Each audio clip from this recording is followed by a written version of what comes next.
guys, so today we're out on the SV1000, trying to test out this mic setup.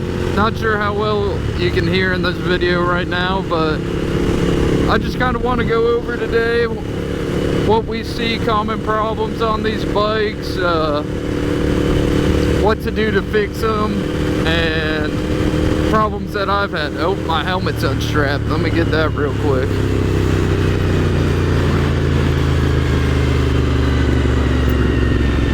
Alright, got my helmet strapped, so safety first. Didn't realize I was unstrapped, but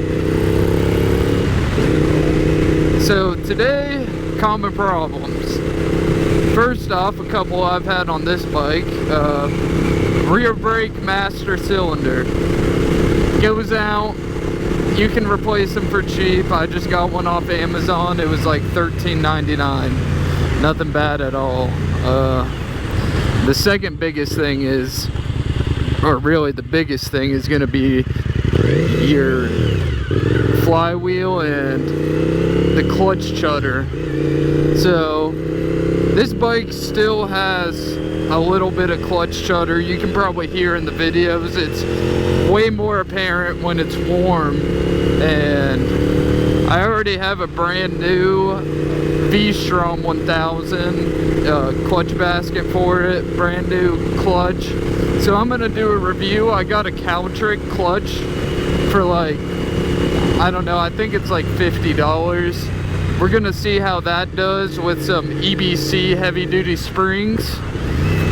And I've heard that the ones that come with the Caltrick clutch are just kind of garbage, so we don't want to use those.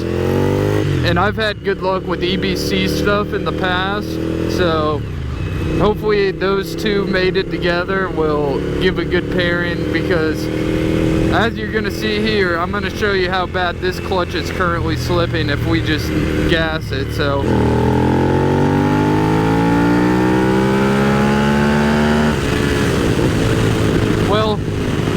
seems like right now it wants to hold, but if we, that was about 4th gear. If say we put this thing, we're just gonna shift up to 6th and see.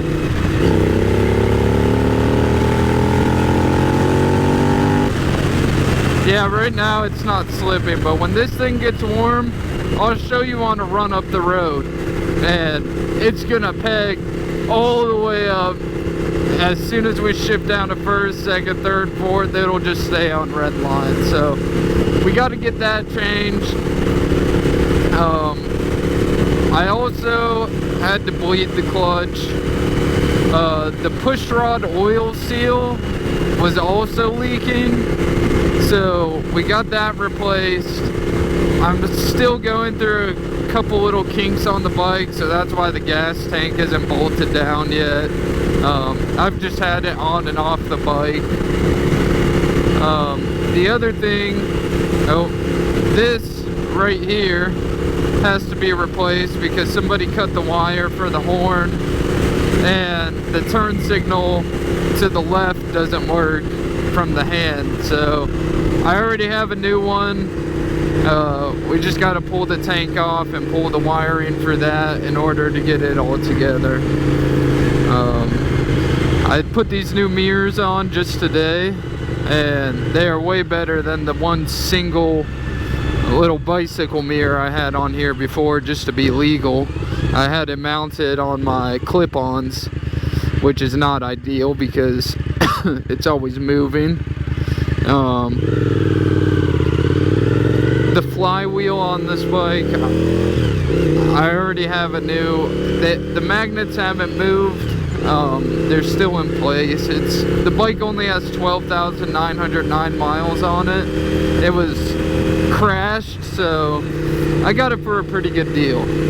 And I have bought a new flywheel, did the JB weld to it, and it's all ready to go in. So we're gonna go ahead and get that in another video, and I'm gonna be going over all the like common problems for this bike, how to fix them.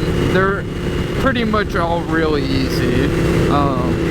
One that can be a pain if it does happen to you is the primary gear nut will back off, and then the plate, there's like a spacer on it that's a plate, and it's got like, it's a circle and it has like 4 different ledges coming off of it, and if that nut backs off and it allows that gear to back out, that spacer ends up getting eaten. And it's not, you had to replace basically the whole gear because it's all like a pressed unit together. And I had to buy a new motor for this bike because I messed up. I took the primary gear off, let the bike sit for maybe a week while I ordered the new one, and you know, it was just the front cylinder head, the valves, since they weren't connected to the crank anymore, had rotated because of the springs into, you know, just a position of least resistance. And I was a dummy and didn't take off the valve covers to check timing. I just tried to count the gears, the lobes on the gears, and, you know, try and match it up, and I was off and ended up letting the pistons and the exhaust valve meet.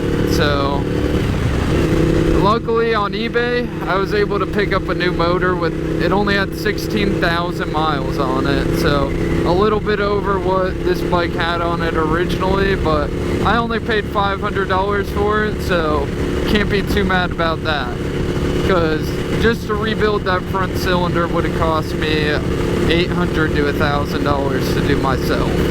So I bent the rod, broke the exhaust valves off. It wasn't a fun day once I found that out. But now we're back up and running. We'll probably do a whole build series on upgrades on this bike, because right now my goal was to get it to where it's running, and then we'll go from there and see where else we can take it. But I really hope that you guys are able to hear the exhaust on this bike too. I have a Dominator R exhaust on it, and I like the sound of it. My brother previously had an RC51, and this and that bike sound very similar. And I like the V-twin sound on the sport bike, the higher revving V-twin. I'm not a fan of Harleys, so that is one thing.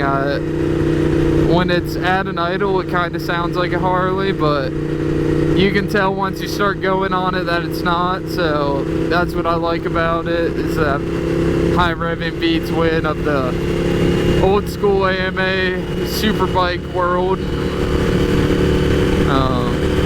But yeah, we're gonna keep pumping out videos, so I hope you guys enjoy, and soon we'll be doing stuff like maybe going to meets, comparing different bikes. I have a YZ125, a YZ250, so we'll probably be doing some videos on those, maybe taking those to the track. Honestly, I'd like, why the hell is this person passing all of us? But really, I'd like to go to the track and maybe take this out to Mid-Ohio, because I've never been on a sports bike course. So taking the bike there, that would be a lot of fun, and then maybe we could even take the car there, because I do have a E90 335i. It's a 2010, so the last year of the N54, and it's about to be single turboed and about 600 horsepower hopefully, so that would be another fun car to take out there. My brother's going to be putting up some videos of his RD400, which you'll have to check that out. That's a cool old school bike. It's a 1977 Yamaha 400 two-stroke. Pretty much just has an air-cooled Banshee motor in it, so it's a lot of fun to ride. He's out in California, and I got to see it when I was out there. Unfortunately, at the time he had just got it, like the last day I was there, so didn't get to really do any riding on it, but at least I got to see it. But yeah, just getting used to this YouTube stuff, and we'll definitely be doing a lot more videos. What I'm gonna do here is let them get a little bit ahead of me, and then I'm gonna really show you what this clutch is doing. Give you some good acceleration. This is first gear. Let's move this phone out of the way. I'll just show you what full throttle does.